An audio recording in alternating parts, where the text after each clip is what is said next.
وعلیکم السلام ورحمۃ اللہ وبرکاتہ. جواب نہیں ہو رہا کتاب نے جواب رات کو آپ اپنا لباس بدل کر لوگوں کی گشت کرتی ہیں اپنے گلے میں رہتے ہیں. اور حضرت فاروق اعظم ایک گھر سے جو گزرتی ہیں تو ایک گھر سے دھواں آ رہا ہوتا ہے تو آپ نے دروازہ کھٹکایا اور فاروق اعظم نے سوچا کہ شاید ہو سکتا ہے اس کے گھر بھی ابھی مہمان آئے ہوں. لیکن دوبارہ جب پھر دوسری اس گلی سے تو پھر بھی اسی گھر سے دھواں آ رہا تھا. تو فاروق اعظم نے جب دروازہ کھٹکایا اور اس سے بری عورت نے پوچھا کہ کون ہو تو فاروق اعظم نے کہا میں مسافر ہوں. کہا کہ تمہارے گھر سے آدھی رات کے وقت بھی تمہارے گھر سے دعا آ رہی ہے اس کی وجہ کیا ہے؟ تو وہ خاتون بولتی تم چھوڑو ہمارے آپس میں معاملات ہے. اس نے کہا کہ بتا تو صحیح یہ دھواں کیوں آ رہا ہے؟ تو اس نے کہا کہ بس میں عمر کی جان توڑ رہی ہوں کہ ہم میرے بچے 3-4 دن سے بھوکی ہیں اور میں پتھر چولہے کے اوپر رکھ کر اس کا دھواں جب اٹھتا ہے تو میرے بچوں کو یقین ہو جاتا ہے کہ ابھی کھانا پک جائے گا ابھی پک جائے گا.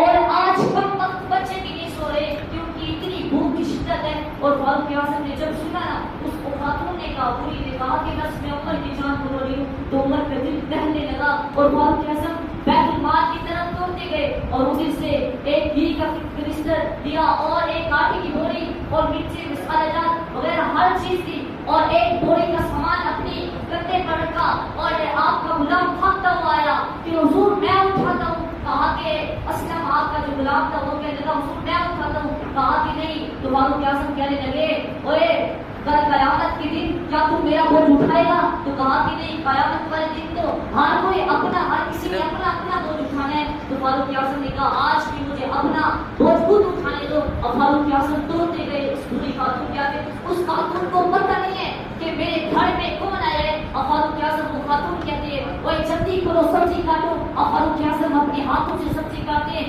وہ خاتون آٹا موٹ کر جب روٹی پک جاتی ہے راوی کہتے ہیں کہ جب وہ آگ بجھنے لگتی تھی جب اس آگ سے دھواں نکلنے والا ہوتا تو فاروق اعظم جھوٹ جھوٹ کر دھوکے دیتے تھے. اب جب کھانا پک گیا جب بچوں نے کھا لیا اور فاروق اعظم اپنے ہاتھ زمین پر رکھتے ہیں گھٹنے زمین پر رکھتے ہیں اور بچوں کے سامنے اس بیڑے کے اندر جس طرح بکری چلتی ہے فاروق اعظم کبھی ادھر چلتے ہیں کبھی ادھر چلتے ہیں. اب دل میں خیال دیا ہے اے فاروق اعظم جتنا بچوں کو رلایا ہے نا اب اتنا ہنسانا بھی پڑے گا. اب فاروق اعظم کہنے لگے اے خاتون تو نا عمر کو معاف کر دے. وہ بڑا غصہ ہوا ہے اس کے اوپر بڑی ذمہ داری ہے فکر ہے اس کو یرموک کو گلمان مسکان کی کہ جب وہ فتح ہے مصر تو تیاری ہے اعلان کی اے خاتون تو عمر کو معاف کر دے. وہ بڑا غصہ ہوا ہے. اور وہ خاتون کہتی نہیں میں اس کو معاف نہیں کر سکتی کہ اس کو پتہ نہیں ہے ہمارے گھر کی کیا حالات چل رہے ہیں. اور فاروق اعظم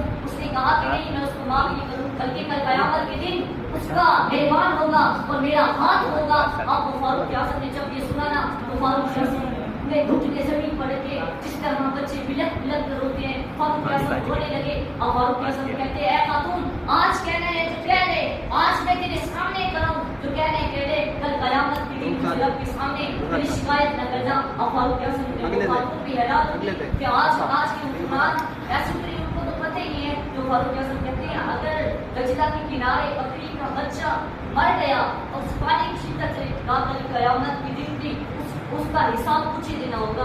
اللہ تعالیٰ کی بارگاہ میں دعا ہے کہ اللہ تعالیٰ ہمیں جو سنا ہے اس پر عمل کرنے کی توفیق عطا فرمائے.